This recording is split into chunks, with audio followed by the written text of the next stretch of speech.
You are tall, you are beautiful. Have your looks, if at all, affected the expectations of how you will perform in the positions that you occupy? And how do people generally react to you? More than being beautiful, what I'm clear is that the things that people see first are that I'm Black, that I'm a woman, and often I'm younger than they expect. And that tends to form some expectations on how I will show up. So what I'm clear about is I've got to keep disproving that. And then that's a hard toll I put on myself, I acknowledge, but it's been part of my experience. And it all started, if I kind of take it back, around why I carry this need to just work that much harder, this acceptance that I'll get half the credit, this acceptance that the judgment on any mistake I make will be that much greater. It comes even from when I was 11 years old. I left Soshanguve, a township school there, and transitioned into a boarding school, a private school.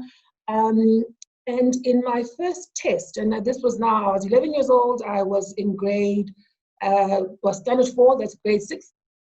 So I arrive, and our first test is a comprehension English test, and I'm the only Black child in the class.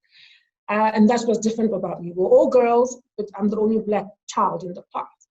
And I beat these girls at this comprehension class, a test, and the headmistress of the junior school comes to the class to deliver these results. So she disrupts the class, asks the teacher to excuse her, calls me up front, and so I stand in the front of the class with her, and she proceeds to announce to the rest of the class, who are all white girls, predominantly English speaking, that, look, how could you girls allow this girl who's just arrived from a township school to beat you at an English comprehension test?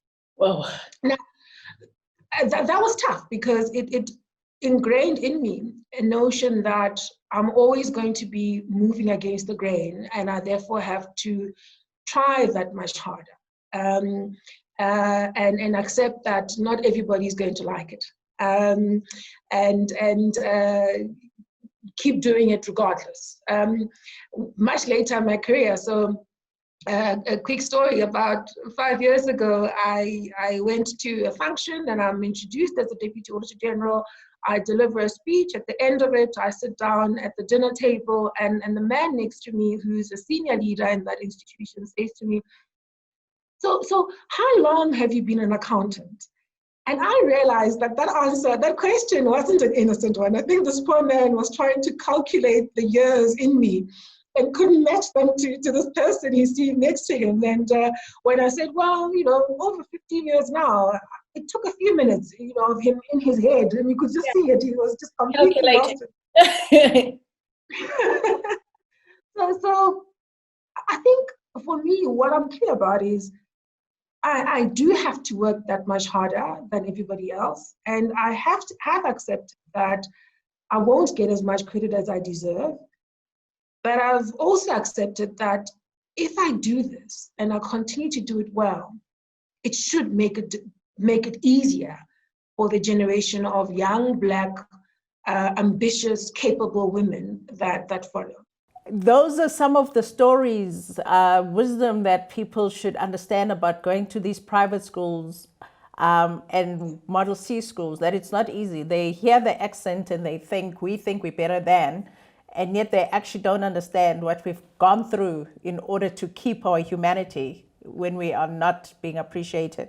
But thank you for that story. I really appreciate it.